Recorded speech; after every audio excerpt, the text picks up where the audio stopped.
வணக்கம். கதிரவன் நேசின் காலை நேர செய்திகள். முதலில் தலைப்புச் செய்திகள். அனைத்து சிறைச்சாலைகளிலும் சிரேஷ்ட அதிகாரிகளுக்கு அவசர அழைப்பு. கொழும்பு கோட்டையில் தடம்புரண்ட ரயில். நீர்கொழும்பு சிறைச்சாலை கலவரம், உயிரிழந்த அதிகாரிகளின் சடலங்கள் கொழும்புக்கு. சிறைச்சாலையில் வெளிவந்துள்ள உண்மை கதை. T-56 ரக துப்பாக்கிகள் மாயம். கிண்ணியாவில் வலம்புரி சங்குடன் குடும்பஸ்தர் கைது. எரிபொருள் மீதான கட்டுப்பாடு நீக்கம்.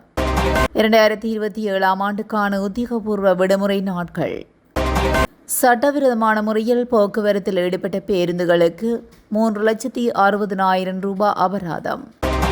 தங்கம் வாங்க உள்ளோருக்கு மகிழ்ச்சி தகவல். தொடர்பான விரிவான செய்திகள். நாடு முழுவதும் உள்ள அனைத்து சிறைச்சாலைகளின் சிரேஷ்ட அதிகாரிகளையும் இன்று காலை 7:30 மணிக்கு விசேட கூட்டம் ஒன்றுக்கு வருமாறு அழைப்பு விடுக்கப்பட்டுள்ளது.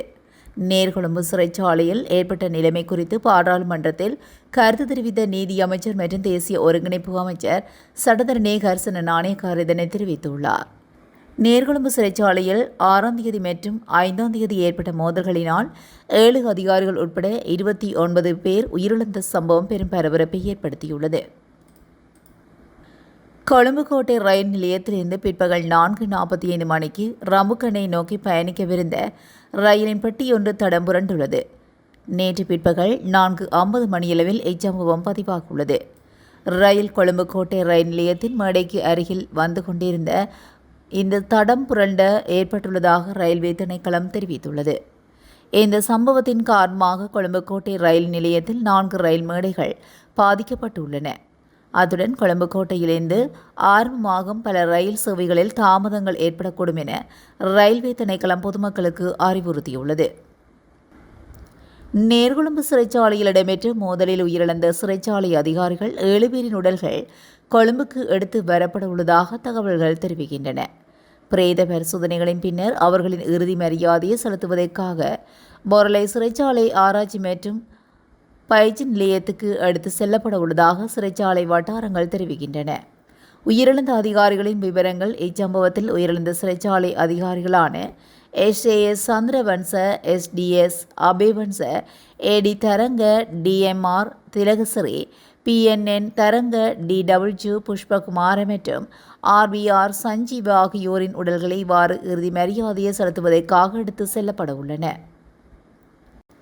நீர்கொழும்பு சிறைச்சாலையில் உள்ளக மோதல்கள் காரணமாக இருதரப்பிலும் மிகவும் கவலைக்கிடமான முறையில் உயிரிழப்புகள் ஏற்பட்ட நிலையில் இதில் சிறை கைதிகள் 19 பேரும் சிறைச்சாலை உத்தியோகத்தர்கள் 7 பேரும் உயிரிழந்துள்ளனர். நேற்று முன்தினம் உயிரிழந்த 2 சேர்த்து மொத்த உயிரிழப்புகளின் எண்ணிக்கை 29 உயர்ந்துள்ளது. இந்த மோதலில் சிறைச்சாலை காவலர்கள் மற்றும் அதிகாரிகள் மிக கொடூரமான முறையில் தாக்கப்பட்டு கொலை செய்யப்பட்டுள்ளனர்.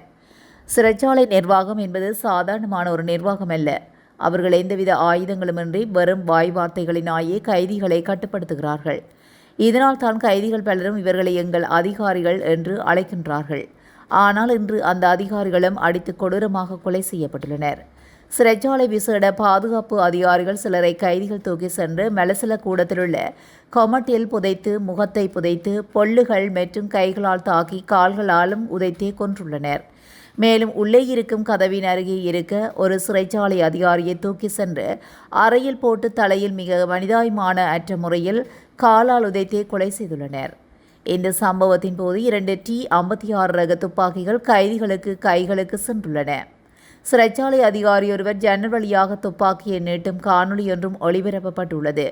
உண்மையில் கைதிகள் T-56 ரக துப்பாக்கியை ஜன்னல் வழியாக வெளியே நீட்டி பாதுகாப்பு பிரிவினர் மீது சுட முயன்ற போதே தடியால் அடித்து கைதிகள் தடுக்கப்பட்டுள்ளனர்.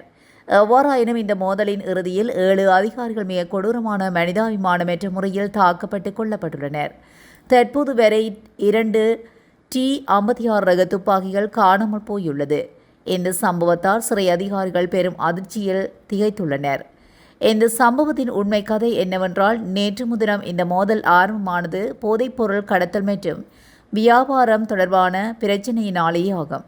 சிறைச்சாலையின் உட்பகுதியில் போதைப்பொருள் கடத்தலில் ஈடுபடும் கடலகம சுரேஷ் என்ற நபர் பற்றிய தகவல்களை கைதிகள் சிலர் அதிகாரிகளுக்கு வழங்கியமையே இரு தரப்பினருக்கும் இடையே மோதல் ஏற்படுவதற்கான காரணமாக அமைந்துள்ளது.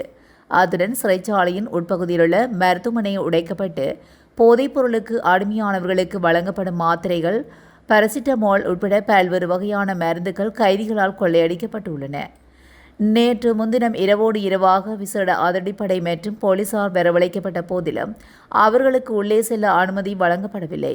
எனினும் அதிகாரிகள் வரும் பேச்சுவார்த்தைகள் மூலம் நிலைமையை கட்டுப்படுத்தியதை அடுத்து நள்ளிரவு 12:45 மணியளவில் கூரையில் இருந்த கைதிகள் அனைவரும் கீழே இறங்கி தத்தமது அறைகளுக்கு சென்றுள்ளனர். கைதிகள் அடைக்கப்பட்டிருந்த அறைகளின் பூட்டுகள் உடைக்கப்பட்டிருந்தன.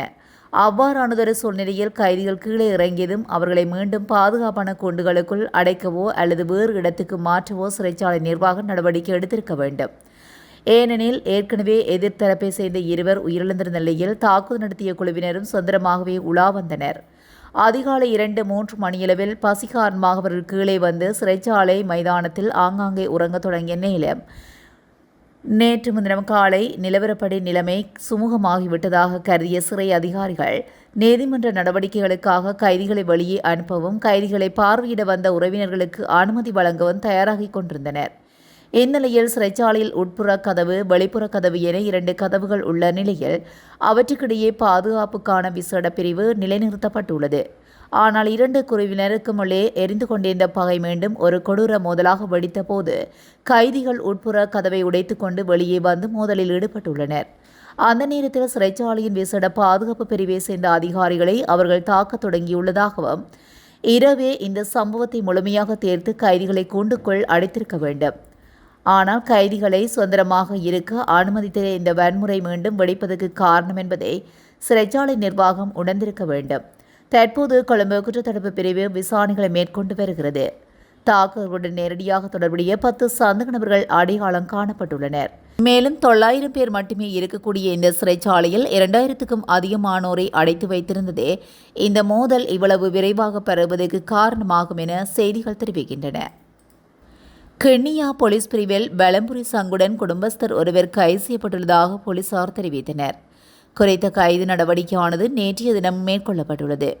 2 கோடி பெறுமதியான வலம்புரி சங்குடன் 55 வயதான கிண்ணியா மாஞ்சோலை பிரதேசத்தில் வசிக்கும் ஒருவரை இவ்வாறு கைது செய்ததாக திருகோணமலை விசேட அதிரடிப்படையினர் தெரிவித்தனர். கைது செய்யப்பட்ட நபரையும் கைப்பற்றப்பட்ட வலம்புரி சங்கையும் சட்ட நடவடிக்கைக்காக கிண்ணியா போலீஸ் வசம் ஒப்படைத்ததாக விசேட அதிரடிப்படையினர் அதிகாரி தெரிவித்துள்ளார். சம்பவம் தொடர்பிலான மேலதிக விசாரணைகளை கிண்ணியா போலீசார் முன்னெடுத்துள்ளனர்.